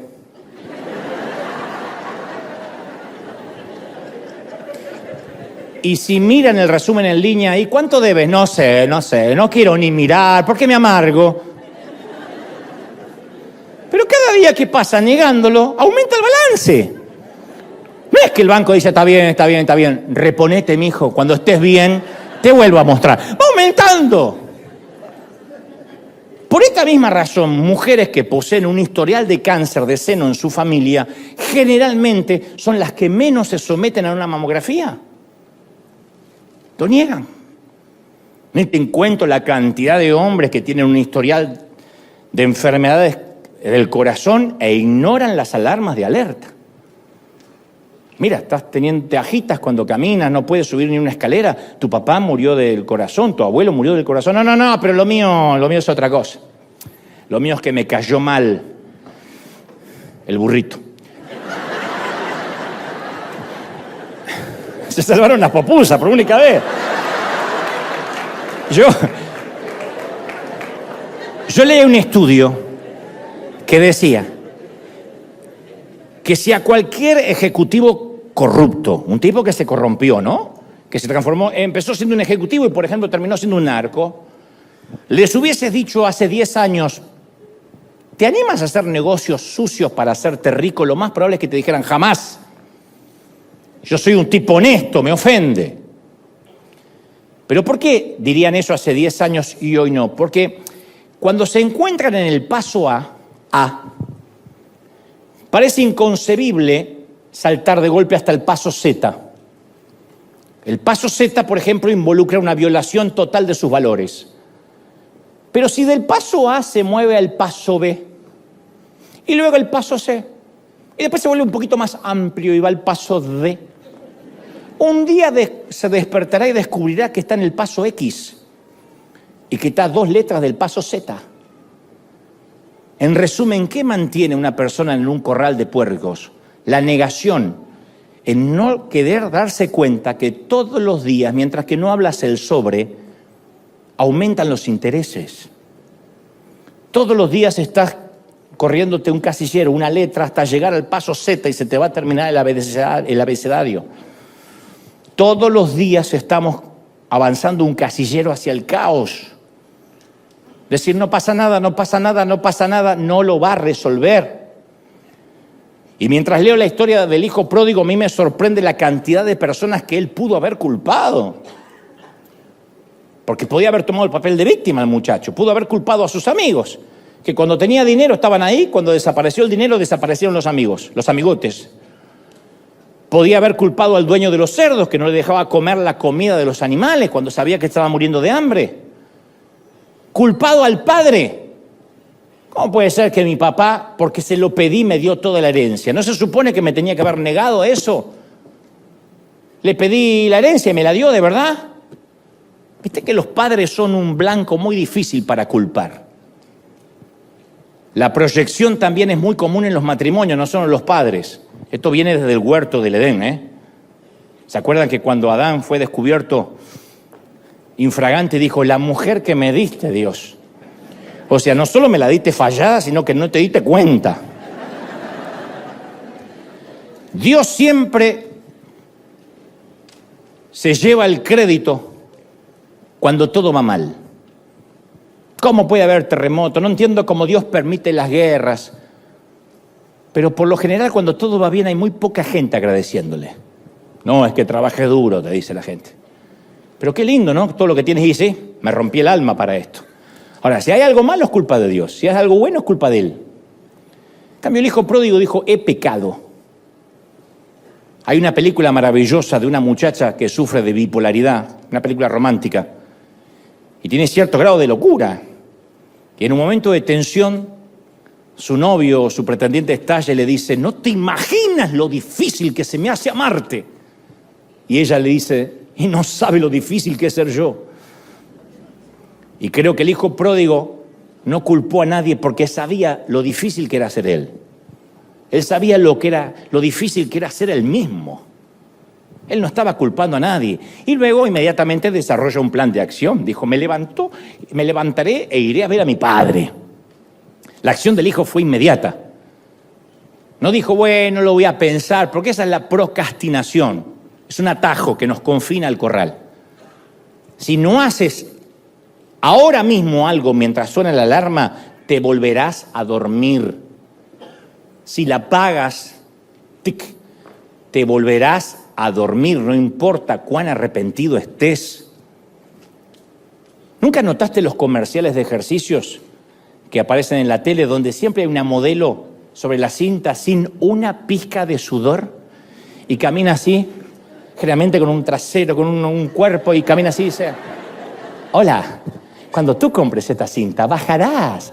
Y el tipo que levanta también, y levanta pesas, mira a cámara y dice, hazlo ya mismo y tendrás este queso de rallar, esta tabla de rallar queso aquí. Y nosotros miramos eso desde el sillón, comiendo papa frita. Mañana me anoto en el gimnasio para lucir así. Y cuando vamos al gimnasio, nadie sonríe, todos gruñen, a todos les duele, todos sudan, los cuerpos no son como en la tele.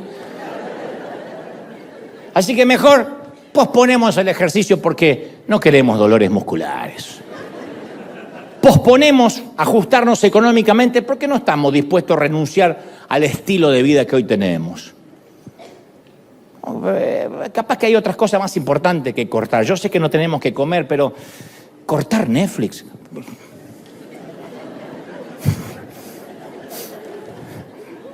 Posponemos buscar ayuda porque no queremos mostrarnos vulnerables. ¿Qué van a decir? Que estamos necesitados. No quiero dar lástima. Posponemos pedir perdón porque no queremos sentirnos avergonzados. El hijo pródigo sabía lo difícil que era volver a casa. Sabía lo doloroso que iba a ser mirar al padre a los ojos, decepcionado. Pero él se levantó y regresó simple. No planificó pasar por un pozo, a bañarse. No buscó la manera de recuperar un poco de dinero para no regresar tanto en quiebra. Para regresar solo se necesita eso, regresar ahora. Y los pasos para salir de Neverland pueden que sean sencillos. A veces está al alcance de una llamada telefónica, hacer una cita, cancelar una cita, cortar una tarjeta de crédito, sacar a una persona tóxica de nuestras redes. Ese podría ser un pasito en nuestro viaje de regreso a casa. No hace falta grandes cosas. Y sabes, te voy a decir algo más. No importa cuánto tiempo hayamos establecido nuestro domicilio en Neverland, nunca es tarde para regresar, nunca. Yo sé que hay gente pensando, es que mis hijos están grandes, mi matrimonio ya está roto, mi amigo está demasiado enojado. mi reputación ya está demasiado dañada, mi deuda es exorbitante, mi adicción es demasiado fuerte. A veces la vida llega a un punto en que nos hace creer que llegamos demasiado lejos. Hay muchas piezas sueltas para juntar. Y me imagino que el hijo pródigo también se ha sentido así. Su vida no se iba a arreglar así. Pero eventualmente tenía que decidir que no había nada que perder. El que no tiene nada que perder, no tiene nada que arriesgar. Nada que perder, nada que cuidar. Él no tenía dinero, no tenía amigos, no tenía opción. Y a veces es necesario llegar a ese punto, porque es el mejor sitio para experimentar nuestro regreso a casa.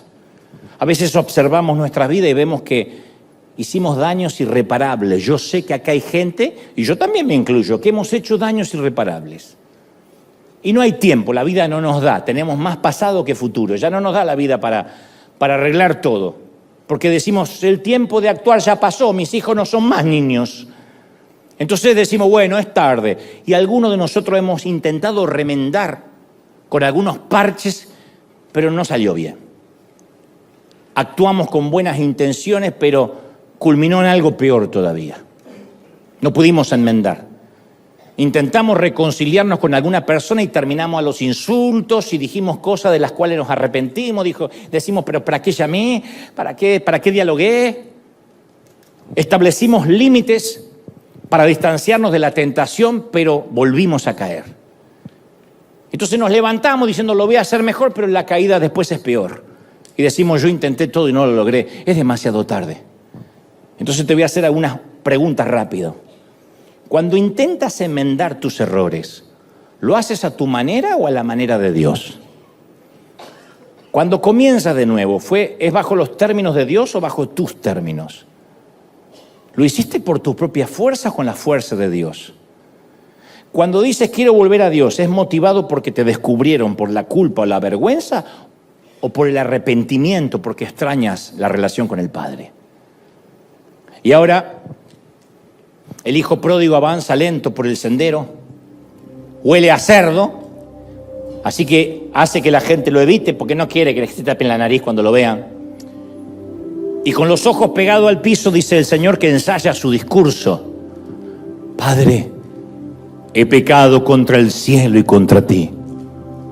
No soy digno de ser llamado tu hijo. Repite las frases mientras considera si debería regresar a la porqueriza. Después de todo, recibió su parte de la herencia, la dilapidó. Durante este año que pasó, durante este año anterior, despertó en la cama con más resacas, jaquecas, mujeres y tatuajes más que un rockstar. ¿Cómo va a reaccionar su padre? Ya sé, quizá pueda ofrecerle devolverle en cuotas lo que gasté o pagárselo con trabajo. Está tan enfocado en su penitencia que no ve que el padre viene corriendo hacia él. Y el padre viene corriendo y abraza al muchacho mugriento como si fuera un veterano de guerra que regresa de estar en el frente. Y la historia la sabemos. Ordena a los sirvientes, dice, traigan el mejor vestido, el anillo, el calzado fino, porque ningún hijo mío puede verse como un sucio cuidador de pocilgas. Preparen un asado, traigan vino argentino. Pupusas no, burritos no. Hoy comamos bien, asado argentino. Es hora de celebrar en grande. Y te cuento una revelación. Nosotros solemos centrarnos en lo torpe que fue el hijo pródigo y lo terrible de su pecado. Pero en esta historia el personaje no es el hijo, es el padre. Porque cuando Jesús narra esta historia del hijo pródigo, lo hace en medio de una tríada, en medio de una trilogía. La moneda perdida, la oveja perdida y el hijo perdido. Y pregunto, ¿qué hizo la oveja para que la encontraran? Nada. Si las ovejas son bobas. No, ustedes, la oveja de verdad. ¿Qué hizo la oveja? Me volveré al rebaño. No, la tuvieron que ir a buscar. ¿Y la moneda qué hizo para que fuera encontrada? La moneda se fue a pasar el rato con las pelusas de polvo hasta que la mujer la encontró. Y yo nunca escuché una prédica de lo arrepentida que estaba la moneda, lo diligente que fue la oveja para localizar a su pastor. Pero siempre llegamos a la historia del hijo pródigo y pensamos que su arrepentimiento, su humildad, le consiguió el perdón. No. Nada de lo que hizo le consiguió el perdón. Fue muy bueno que, número 1, oyera las alarmas. Número 2, se viera al espejo y se dijera la verdad. Número 3, se arrepintiera. Número 4, no negara su realidad. Número 5, no culpara a nadie más. Número 6, que no lo dejara para mañana. Número 7, que no pensara que fuera demasiado tarde. Y número 8, que implementara un plan de acción inmediato. Fue maravilloso. Pero no confundamos nada de eso con que eso lo hizo digno del perdón. El muchacho no solo gastó la herencia, sino que revolcó su derecho de hijo en el lodo de la porqueriza. Sí, su arrepentimiento fue importante. No habría regresado al padre. Pero la condena y desprecio que sentía hacia sí mismo nunca lo hubiesen hecho merecedor de ser aceptado. Él dijo: he pecado contra ti y contra el cielo. No soy digno de ser llamado tu hijo. Algunos de nosotros hemos orado así alguna vez: no soy digno. Y Dios te dice: ¿y cuándo fuiste digno? ¿Cómo que no soy digno? ¿Qué pasaría si uno de tus hijos te dijera: papá, últimamente he sido súper bueno y ahora soy digno de ser tu hijo? ¡Mocoso! Anda, ve, cómete la cena que yo pago, ponte el calzón y el pijama que yo pago y acuéstate en la cama que te compré. ¿Cuándo fuiste digno? Ser hijo no tiene que ver con dignidad. Somos hijos por nacimiento, no por mérito. Somos hijos de Dios en la porqueriza o en casa. ¿Sí o no? El perdón es gracia. Gracia. Iglesia, hoy hay que abandonar la porqueriza. No empaque ni lo básico. No diga, bueno, junto algo. Vamos. Hay que salir a correr, vamos. Ahora mismo hay que emprender el regreso de la tierra del nunca jamás. Hay que reconocer que nos timaron, nos estafaron. En esta tierra no viven ni las sirenas, ni los elfos, ni los piratas. Y esta tierra no es la tierra donde no hay responsabilidad y no estamos obligados a crecer. Neverland es la tierra de la gran estafa, solo hay cerdos que apestan. Decidamos en este mismo instante ser parte, dejar de ser parte de los patéticos niños perdidos. Dejemos la isla ficticia para formar parte de los hijos encontrados. A casa, a trabajar, a vivir, a cenar, a disfrutar. ¡Vamos a casa! ¡Vamos a casa! Un aplauso grande porque vamos a volver a casa esta mañana. ¡Bendito sea el Señor! Dale un aplauso grande. Hay celebración en los cielos, hay celebración en casa por un pecador que se arrepiente. ¡Bendito sea Dios! ¡Aleluya! No. Alguien tiene que celebrar a Dios más que eso. Ha hablado Dios esta mañana. ¡Bendito eres! ¡Ya ves!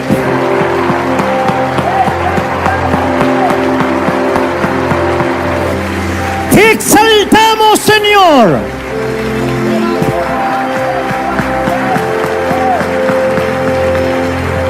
¡Te exaltamos, Dios! Ahora conmigo levanta la mano donde estás y en casa también me encantaría que levantemos las manos juntos para orar. Señor Jesús, he predicado, he transmitido lo que creo me has dicho a tu pueblo, a estos tus hijos. Y ahora levantamos la mano como señal de rendición. ¡Me rindo! Diciendo: Señor, estamos sin opciones. Queremos volver a casa. Mira los que se han apartado, los que están lejos. Hay gente en casa. No hablo de apartarte de un edificio, de una congregación. Hablo de apartar tu corazón de Dios. Sigo pensando que no es un edificio lo que salva, ni las actividades eclesiásticas, sino los que hace años, meses que no oran. Incluso hay gente aquí llenando la arena que no ha orado en mucho tiempo de verdad, que no ha leído las escrituras, que no ha buscado la guía del Señor. Señor, no han buscado tu guía. Y yo puedo ver que Dios viene corriendo hacia tu encuentro. Tan pronto te dispusiste a entender, dice el Señor, tan pronto dijiste: me levantaré y volveré a Dios, el Padre comienza a correr hacia ti. Y como la mujer que encontró la moneda, como el pastor que recuperó la oveja y el padre que abraza al hijo, Él irá por ti, Él irá por nosotros. Él dice: te extrañaba, hagamos fiesta porque mi hijo se había perdido, pero ha vuelto. Y no hay reclamos por la herencia, y no hay reclamo de los años que perdiste, y no hay reclamo de las noches de dolor, ni de los días donde hubo excesos. El Señor dice: ya está, el pasado quedó atrás. Vamos, levanta la mano y recibe el perdón de Dios. En casa, recibe esta gracia. Recibe la gracia de Dios para que todas las cosas sean hechas nuevas. Señor, todas las cosas sean hechas nuevas. Si hay aquí personas que tengan el bautismo del Espíritu, intercedan conmigo como el Señor les da.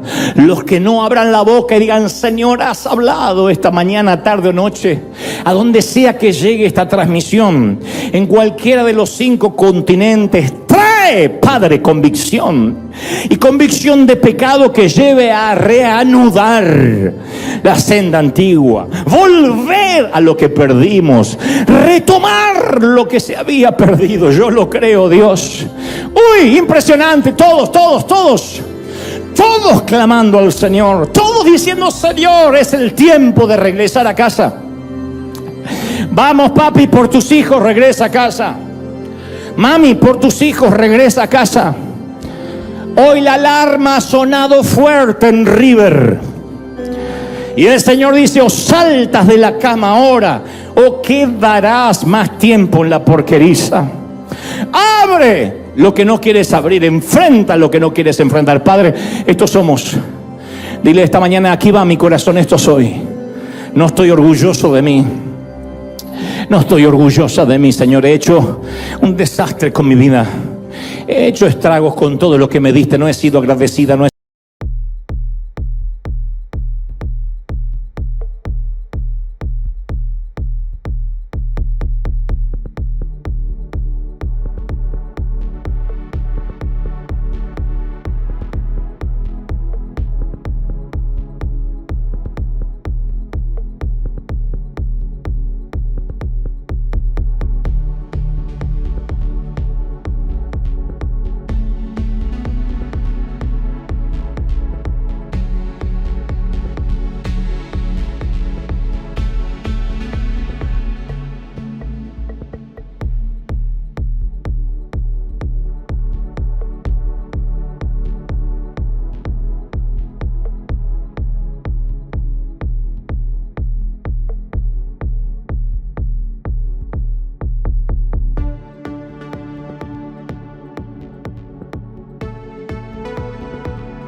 Walking through the city, lights flicker out. Silence screams from broken souls, no doubt. Concrete jungle traps us grinding down. Lost in the echo, shadows pull me drown.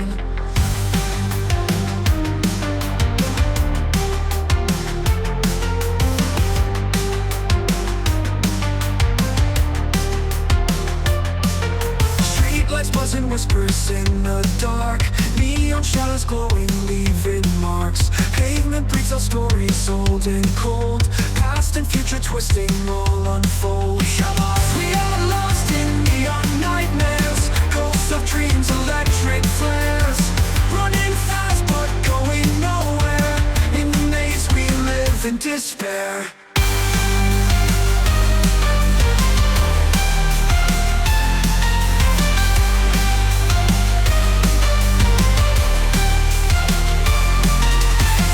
Rise mechanical and raw. Vocal cords electric through the straw. Wires tangled, clenching like a vice. Heartbeat sings with thunder, rolling dice. Falling stars and shattered glass confound. Broken mirrors scattered on the ground. Synthetic whispers tell us we're alive, but the ghosts of dreams begin to thrive. Hearts electric, pulses racing. We're lost in time, nowhere we'll ever learn. Haunting melodies, they fade away, but the memories are here to stay.